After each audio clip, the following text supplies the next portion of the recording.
How to predator-proof your goat farm. Most people think predator-proofing means building a stronger fence. It doesn't. Predators don't attack strength. They attack weakness and structure.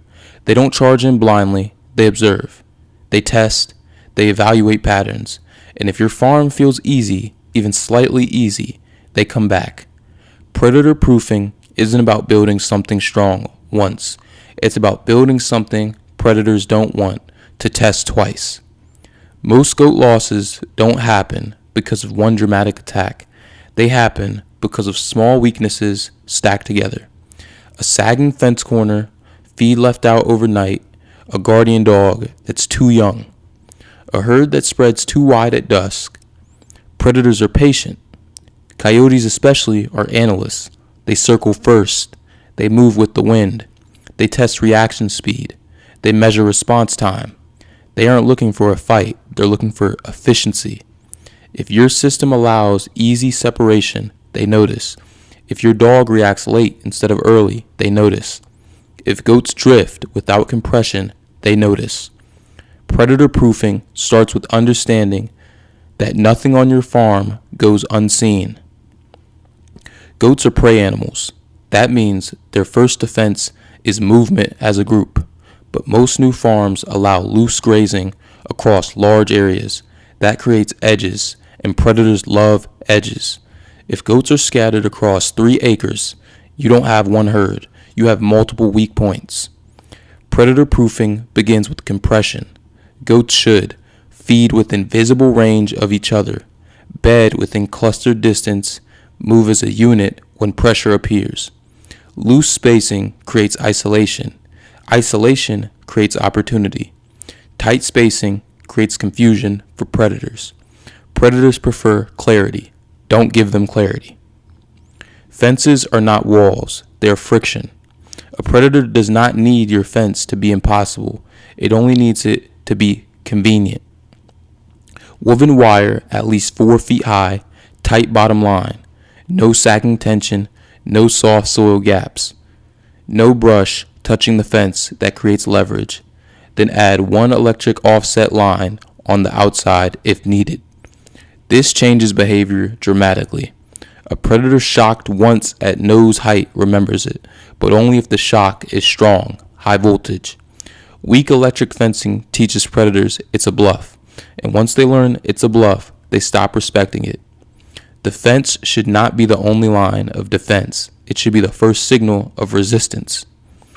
You cannot predator-proof goats long-term without livestock guardian dogs.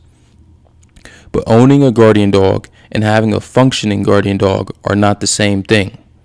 A proper livestock guardian dog must bond to livestock first, control space, not just bark, patrol at dusk and night, remain calm during herd movement. The biggest mistake goat owners make with LGDs is expecting instinct to solve structure. Instinct without structure creates chaos. If a dog chases every shadow, predators test harder. If a dog barks but doesn't reposition, predators study. If a dog sleeps too far from the herd, edges expand.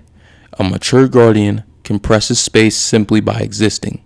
A young guardian creates noise but not control. Predator proofing requires maturity. If your guardian is under 2 years old, you are still in development. Young dogs bark excessively. They reposition too often. They can be inconsistent. Predators sense inconsistency. They test young guardians more aggressively. That does not mean young dogs are useless. It means they must be layered with structure. Small paddocks at night, stronger fencing, closer herd compression until the dog matures. The system must compensate. Most losses occur between 10 p.m. and 4 a.m. That window matters. At night, visibility drops, goat spacing widens, predator confidence increases. Night structure should be tighter than day structure. Bring goats into a smaller paddock, reduce access to tree lines, limit brush coverage near sleeping areas. The closer goats are to each other, the less attractive they appear. The closer goats are to a stable guardian, the less likely predators commit. Darkness amplifies weakness, so reduce variables at night. Brush lines are highways for predators. Tall grass near fencing provides cover. Ditches and elevation changes create ambush lanes. Clear at least 15 to 20 feet inside and outside fence lines. Remove heavy brush near corners. Predators prefer shadow and concealment. Remove concealment. Predator proofing is about visibility. If a predator feels exposed while approaching, it hesitates. Hesitation is protection. Feed left out overnight creates secondary problems. It attracts rodents. Rodents attract small scavengers. Small scavengers normalize night movement. There's not much you can do about this because sometimes feed has to be left out, but just remember the consequence of it being left out. One mature guardian can protect effectively. 2 change predator psychology. With 2 dogs, one holds center, one patrols perimeter, one rests, while the other monitors. Predators hesitate more with pairs, especially if the dogs are synchronized, but 2 immature dogs create gaps. Immaturity multiplied equals inconsistency. If using multiple dogs, at least one should be fully mature. Stability spreads. Predators study patterns. If they test your farm and leave, that doesn't mean they're gone. It means they're evaluating. If you notice repeated night barking from the same direction, shift paddocks temporarily. Move sleeping positions. Increase lighting in one section. Predators prefer predictable routines. Break predictability. Uncertainty deters. Predator proofing fails when farms rely on one layer. Fence only, not enough. Dog only, not enough. Barn only, not enough. The system must stack. Fence slows, dog detects, herd compresses, night paddock tightens, terrain exposes. Feed discipline removes attraction. Each layer reduces opportunity. Predators avoid high effort environments. Make your farm high effort. Predator proofing is not about killing predators. It's about deterrence. Dominance invites challenge. Deterrence invites avoidance. Your goal is not to prove strength. Your goal is to appear exhausting to test. If predators experience electric shock, tight herd movement, calm guardian presence, clear visibility, no weak edges, they shift territory.